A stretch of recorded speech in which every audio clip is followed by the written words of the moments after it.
परीक्षा। एक बार फिर से मैं रंजन सर आप सभी का अपने YouTube चैनल में बहुत बहुत स्वागत करता हूं, अभिनंदन करता हूं। दोस्तों, हमारा यह वीडियो सीरीज विशिष्ट शिक्षक सक्षमता परीक्षा के लिए चल रहा है। जैसा कि सर्वविदित है, विशिष्ट शिक्षक सक्षमता परीक्षा का पहला चरण हो सके तो जनवरी तक होने वाला है। अब सबसे पहले तो यह जानना है कि इसमें प्रश्न किस प्रकार के रहेंगे। क्या दक्षता टाइप का प्रश्न रहेगा?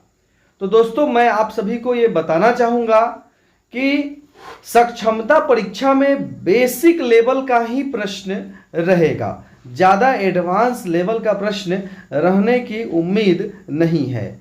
तो जितनी भी बेसिक जानकारियां हैं ये कम से कम आप सभी रिवाइज करके पढ़ के दुरुस्त कर लीजिए। अभी जो वीडियो सीरीज हमारे चैनल पे चल रहा है इसमें बेसिक जानकारी से संबंधित वस्तुनिष्ठ प्रश्नों को ही लाया गया है। तो आप बस इसको देखते रहें, आपको सब रिवाइज होते रहेगा। आप जब कभी प्रश्न देखेंगे, ऑप्शन देखेंगे तो आपको ये लगेगा कि अच्छा, रंजन सर के वीडियो में इस तरह से बताया गया था, ये ऑप्शन होगा और आप आसानी से वहाँ पे बना पाएंगे। बस आपको करना ये है कि वीडियो को पूरा देखना है, आधा अधूरा देखने से कोई फ़ायदा नहीं होगा दोस्तों। तो आपको वीडियो पूरा देखना है। अपना एक नोटबुक बना लीजिए, एक डायरी रखिए या एक कॉपी रखिए। जहाँ कहीं भी आप देखते हैं वीडियो या जो कुछ भी आप पढ़ते हैं उसे नोट भी करते चलिए, इम्पोर्टेंट पॉइंट्स को। तो आइए आज के वीडियो में हम लोग देखते हैं मानव शरीर से संबंधित कुछ बेसिक जानकारी जो ज़्यादातर परीक्षाओं में पूछा गया है, हमारे एक्सपर्ट टीम के द्वारा चुना गया है। यहाँ पे सिर्फ वैसे ही प्रश्नों को लिया गया है जो कई बार बीपीएससी, बिहार एसएससी एवं अन्य परीक्षाओं में पूछे गए हैं। तो आइए दोस्तों, कम समय लेते हुए इस वीडियो को शुरू करते हैं। यदि आप इस चैनल पर नए हैं तो चैनल को सब्सक्राइब कर लीजिए ताकि जब कभी वीडियो अपलोड किया जाए तो आपको नोटिफिकेशन मिल सके और आप आसानी से यहाँ तक पहुँच सके, वीडियो को देख सके। तो आइए शुरू करते हैं। सबसे पहला प्रश्न, मानव शरीर महत्वपूर्ण वस्तुनिष्ठ प्रश्न, परीक्षा में बार बार पूछा जाने वाला प्रश्न। सबसे पहला प्रश्न है, मानव रक्त का पीएच मान कितना होता है? मानव रक्त का पीएच मान इन ऑप्शंस में से आपको बताना है कि कितना होता है।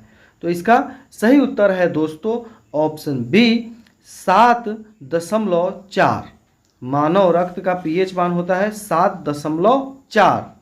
कई बार मानव मूत्र का पीएच मान पूछा जाता है तो औसत पीएच मान जो होता है मानव मूत्र का वह है 6.0। मानव पसीने का पीएच मान भी कई बार पूछा गया है तो ये होता है 6.3। अब देखिए यहाँ पे 7.4 है। हो सकता है ऐसा भी प्रश्न पूछा जाए कि मानव रक्त जो है वो अम्लीय होता है कि क्षारीय होता है ना? तो हम सभी क्या जानते हैं, जिन पदार्थों का पीएच मान 7 से अधिक होता है वे पदार्थ क्षारीय होते हैं।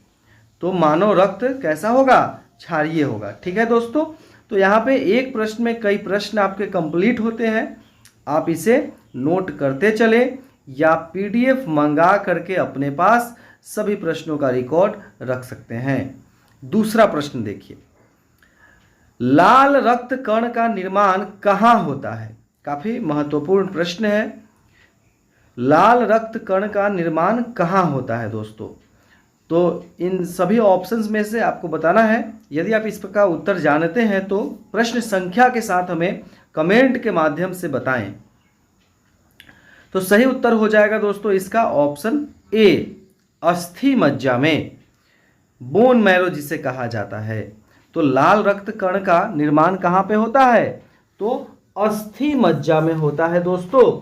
श्वेत रक्त कण का निर्माण भी यहीं पे होता है, अस्थि मज्जा में, बोन मैरो में। एकदम याद कर लीजिए इस प्रश्न को। और ब्लड का 40% भाग जो है ये लाल रक्त कण का होता है। कई बार ये भी पूछा गया है लाल रक्त कण की मृत्यु कहाँ होती है? तो यकृत और प्लीहा में, यकृत और प्लीहा में लाल रक्त कण की मृत्यु होती है, जबकि इसका जन्म कहाँ होता है? तो अस्थि मज्जा में होता है। कई बार जीवन काल भी पूछा जाता है, लाल रक्त कण का जीवन काल बताइए। तो 20 से 120 दिनों का इनका जीवन काल होता है दोस्तों। तो यहाँ पे इन सभी बातों को ध्यान में रखें। प्लीहा देख रहे हैं ऑप्शन बी में, तो यहाँ तो मृत्यु होती है लाल रक्त कण की। इसके साथ साथ प्लीहा को ब्लड बैंक भी कहा जाता है।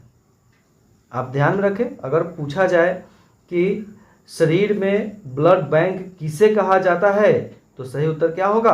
प्लीहा को। प्लीहा को ब्लड बैंक कहा जाता है। चलिए हम लोग आगे बढ़ते हैं। तीसरा प्रश्न देखते हैं दोस्तों।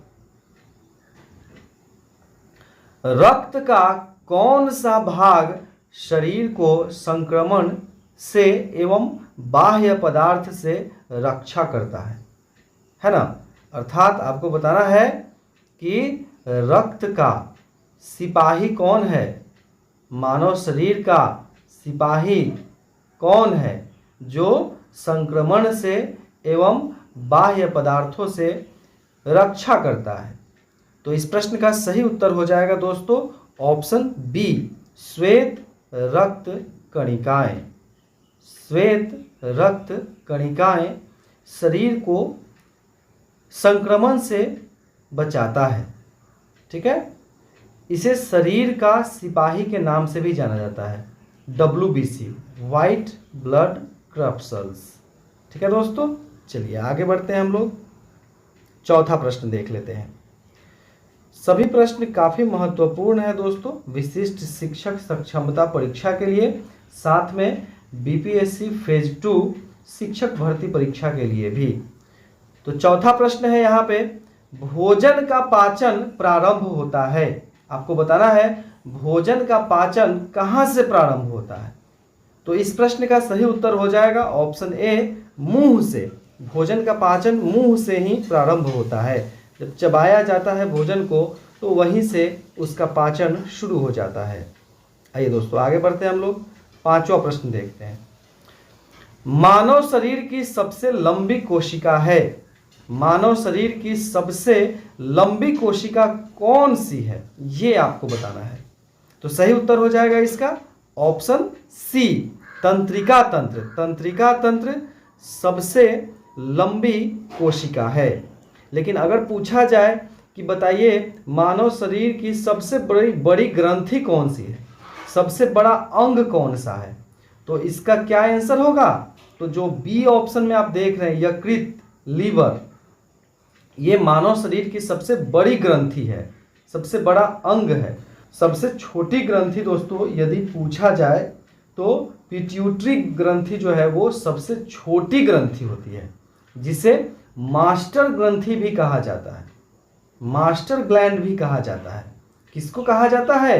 कई बार ये आया है परीक्षा में दोस्तों, ये काफ़ी महत्वपूर्ण है, इसे एकदम नोट कर लीजिए। किसे मास्टर ग्रंथि कहा जाता है? तो पिट्यूटरी ग्रंथि को, है ना? तो इसे ध्यान में रखें दोस्तों। चलिए हम लोग आगे बढ़ते हैं और देखते हैं छठा प्रश्न। सर्वग्राही रक्त समूह है। सर्वग्राही रक्त समूह इनमें से कौन सा है, ये आप सबको बताना है दोस्तों। तो सबसे पहले देखना है सर्वग्राही क्या होता है। जो सभी का ब्लड ग्रहण कर सकता है। सर्वग्राही को आप किसी का भी ब्लड चढ़ा सकते हैं। तो इसका सही उत्तर हो जाएगा ऑप्शन बी, AB, सर्वग्राही रक्त समूह कौन सा है? AB, universal receptor. और यदि कई बार पूछा जाता है सर्वदाता रक्त समूह, यूनिवर्सल डोनर, तो सर्वदाता रक्त समूह कौन सा है? तो blood group O। Blood group O का जो ब्लड है वो सभी को चढ़ाया जा सकता है। किसी भी ब्लड ग्रुप वाले को ब्लड ग्रुप O का ब्लड चढ़ाया जा सकता है। एकदम ध्यान रखें, यहाँ पे कई बार कंफ्यूजन हो जाता है और सर्वग्राही के जगह सर्वदाता आंसर भर के चले आते हैं। तो दोस्तों सर्वदाता कौन है? ओ है, जो सभी को दे सकता है। वो कौन है? ओ है, ओ ब्लड ग्रुप है ना। और जो सभी का ब्लड ले सकता है तो वो कौन है? तो ए बी है। एकदम ध्यान रखिए इसको। चलिए आगे बढ़ते हैं हम लोग। 7वां प्रश्न देख लेते हैं। हेमोग्लोबिन में उपस्थित रहता है। हेमोग्लोबिन में इन 4 ऑप्शंस में आप देख रहे हैं, इनमें से क्या उपस्थित रहता है दोस्तों?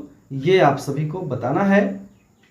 तो इस प्रश्न का सही उत्तर हो जाएगा ऑप्शन डी, आयरन। हेमोग्लोबिन में क्या उपस्थित रहता है दोस्तों? तो आयरन उपस्थित रहता है हेमोग्लोबिन में। कई बार पूछा जाता है हेमोग्लोबिन किसका परिवहन करता है? तो इसका उत्तर होता है ऑक्सीजन का परिवहन करता है। हेमोग्लोबिन ऑक्सीजन का परिवहन करता है। चलिए आगे बढ़ते हैं दोस्तों। 8वां प्रश्न देख लीजिए। मानव शरीर में सबसे बड़ी हड्डी कौन सी है? मानव शरीर में सबसे बड़ी हड्डी कौन सी है, ये आप सबको बताना है। यहाँ पे कमेंट के माध्यम से प्रश्न संख्या के साथ उत्तर जरूर बताएं दोस्तों, यदि आप इस प्रश्न का उत्तर पहले से जानते हैं तो इसका सही उत्तर हो जाएगा ऑप्शन बी, फीमर। मानव शरीर की सबसे बड़ी हड्डी कौन सी है? तो फीमर है, जांघ की हड्डी। ठीक है। और जब पूछा जाए सबसे छोटी हड्डी कौन सी है, तो जो ऑप्शन ए में आप देख रहे हैं स्टेपिज, कान की हड्डी। स्टेपिज जो है कान की हड्डी है और ये सबसे छोटी हड्डी होती है। जबकि सबसे बड़ी हड्डी क्या है? तो फीमर है, जांघ की हड्डी। ठीक है। तो 8वें प्रश्न का सही उत्तर क्या हो जाएगा? Option B. अब चलिए हम लोग आगे बढ़ते हैं। 9वां प्रश्न देख लेते हैं। मानव शरीर की सबसे मजबूत हड्डी कौन सी है? मानव शरीर की सबसे मजबूत हड्डी यहाँ पे आपको बताना है दोस्तों इन ऑप्शंस में से। तो इसका सही उत्तर हो जाएगा ऑप्शन डी, जबड़े की हड्डी। जबड़े की जो हड्डी है वो सबसे ज्यादा मजबूत हड्डी होती है। अब आइए दोस्तों आगे बढ़ते हैं। 10वां प्रश्न देख लीजिए। शरीर में गुणसूत्र क्रोमोसोम की संख्या है। शरीर में गुणसूत्र क्रोमोसोम की संख्या कितनी होती है? काफी आसान प्रश्न, एकदम बेसिक लेवल का प्रश्न है, जो एकदम बनता है प्रश्न सक्षमता परीक्षा के लिए। तो इसका सही उत्तर हो जाएगा ऑप्शन ए, 46। अर्थात कई बार जोड़ा में दिया रहता है तो 23 जोड़ा उसका उत्तर हो जाता है, अगर जोड़ा में इसका ऑप्शन दिया हुआ हो तो शरीर में गुणसूत्र क्रोमोसोम की संख्या कितनी है? 46 या 23 जोड़ा। दोस्तों ये 10 प्रश्न थे, जहां पे 10 प्रश्न में कई प्रश्न छुपे हुए हैं। अगर इस वीडियो का पूरा देखते हैं, हमारी सारी बातों को सुनते हैं, नोट भी करते चलते हैं, तो आपको यहाँ पे कई प्रश्न कंप्लीट होते हैं। यह वीडियो आपको कैसा लगा? अगर अच्छा लगा तो लाइक जरूर करके जाइएगा दोस्तों, और कमेंट के माध्यम से हमें अपनी प्रतिक्रिया, राय और सुझाव दें। आपको यह वीडियो कैसा लगा इसके संदर्भ में।